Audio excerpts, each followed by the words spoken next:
We're going to turn these two noodles into a heart. So the first thing we need to do is cut the ends on an angle. I'm just using a box cutter here to do that. And then I want to attach them together. The best way to do this is with zip ties, and then if you need a little reinforcement, you can use some duct tape. Once the bottom corner is together, I want to bend the top ends of the pool noodles into a heart. And then attach this part together with zip ties and duct tape until I have a beautiful heart. Next, I'm going to grab some pieces of a noodle to create an arrow that goes right through the heart. I'm attaching this with a little bit of duct tape and zip ties until everything looks really good. Now it's time to cover this. I picked up some of this really pretty red garland in Dollar Tree, and I'm going to wrap the arrow with the garland. I only need to use a little bit of hot glue on the ends to hold it together.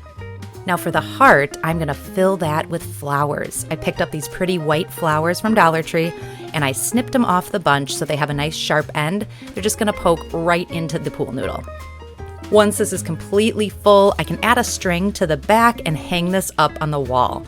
It's really lightweight, but it is big and makes a beautiful impact for Valentine's Day. I hope this inspires you to grab a couple pool noodles and make a wreath for the holiday. Grab your old pool noodle, or you can pick up one at the dollar store, and we're going to make something fun with it. If you do not have super long zip ties, I just put 2 of mine together because I needed mine to be a little bit longer. And we're going to fold the pool noodle in half, and then we're going to put a wine glass at the center of it.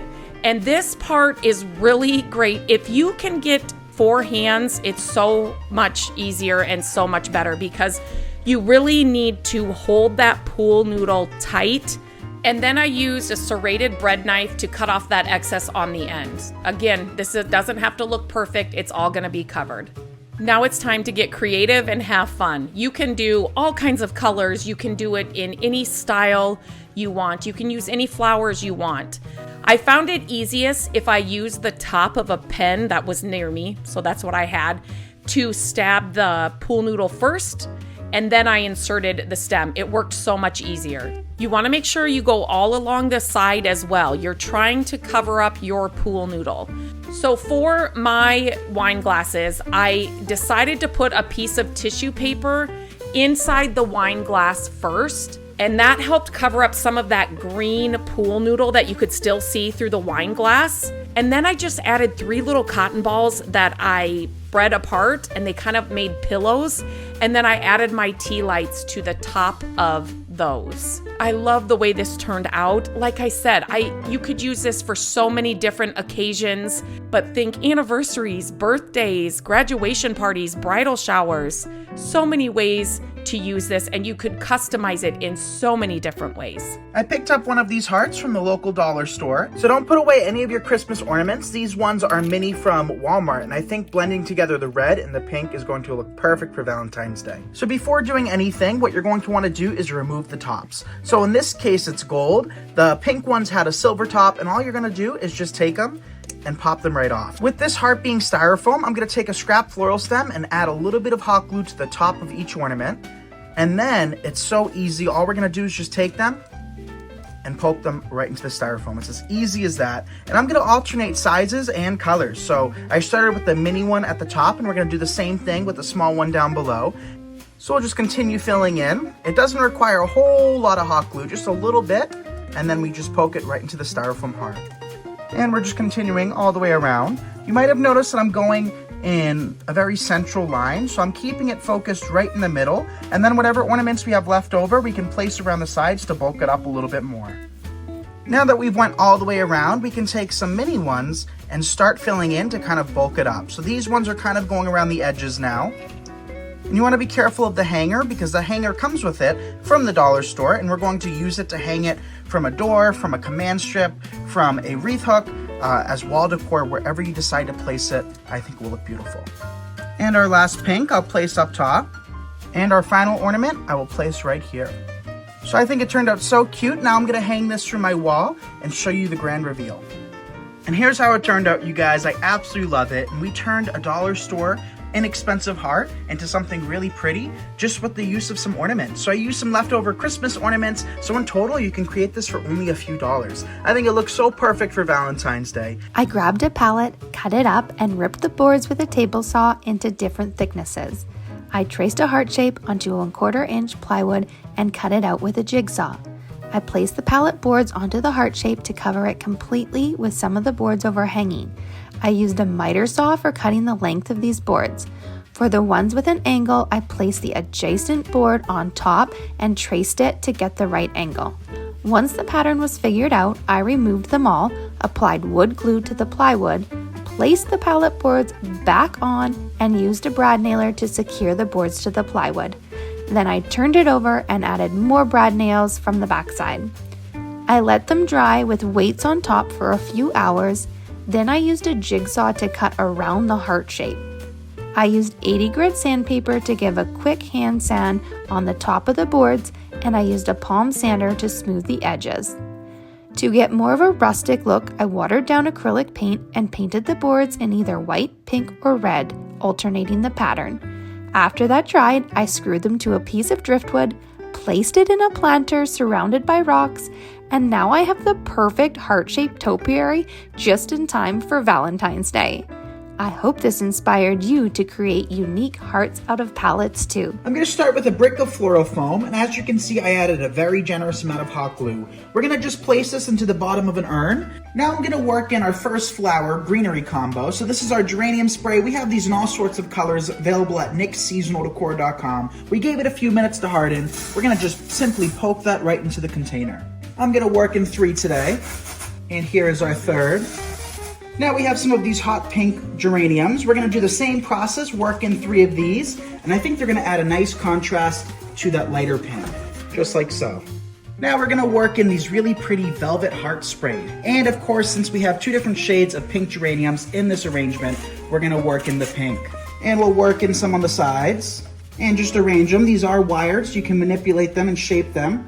And I'm going to go heart crazy today. We're going to work in a bunch of these. So let's place another one on this side for balance.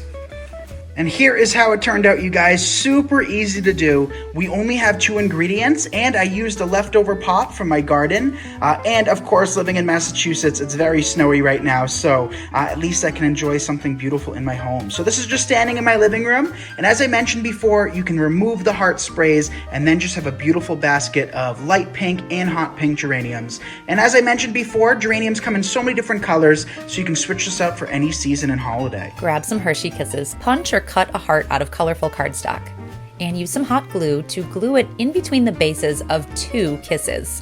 Trim off the excess little paper on the front and back. Then using hot glue, add a little bead for the nose and 2 googly eyes to 1 Hershey Kiss. On the bottom of the other Hershey Kiss, attach a little piece of twine for the tail, and you have the cutest little Valentine mice. Grab some red suckers and cut a small piece of green crepe paper and add a little glue from a glue stick. Then wrap the crepe paper around the stem of each sucker. Grab a piece of green cardstock and cut a leaf shape. Then use a green pencil to add some veining and embellishments to the leaves. Use a little hot glue to glue the 2 leaves together and glue the stems of the 2 suckers together.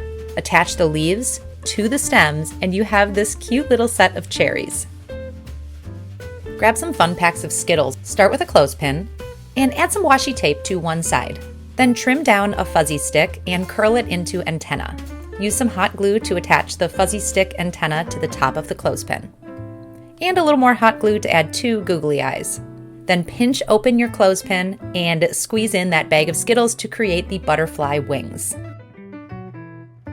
Grab some Tootsie Pops. Using hot glue, attach the smaller of the hearts in a circle around the Tootsie Pop. Then use the larger hearts to create another row. Add as many rows as you like and you're going to have this adorable looking flower. You can create a bouquet and this makes an awesome little Valentine. I was at the craft store and grabbed one of these great clay pots. To start this project, I want to get the pot ready. To give it a nice weathered look, I'm going to lightly brush some white paint all around the pot. Next, I want to get my greenery ready. One of my favorite things to do when I'm using faux plants is to paint them. This one is a little too bright green for my liking, but I love the shape of it, so I'm just going to tone it down with some pale sage-colored paint. I have some thick wire and I'm going to bend it into the shape of the heart. I really don't want to see the wire when I'm done, so I'm going to use this thick jute twine to cover it up. I'm going to keep sliding this on until my entire piece of wire is fully covered. To finish the pot part, I want to fill it with a piece of floral foam. In order to keep my wire heart standing nice and tall, I've grabbed a dry stick and I'm going to attach them together.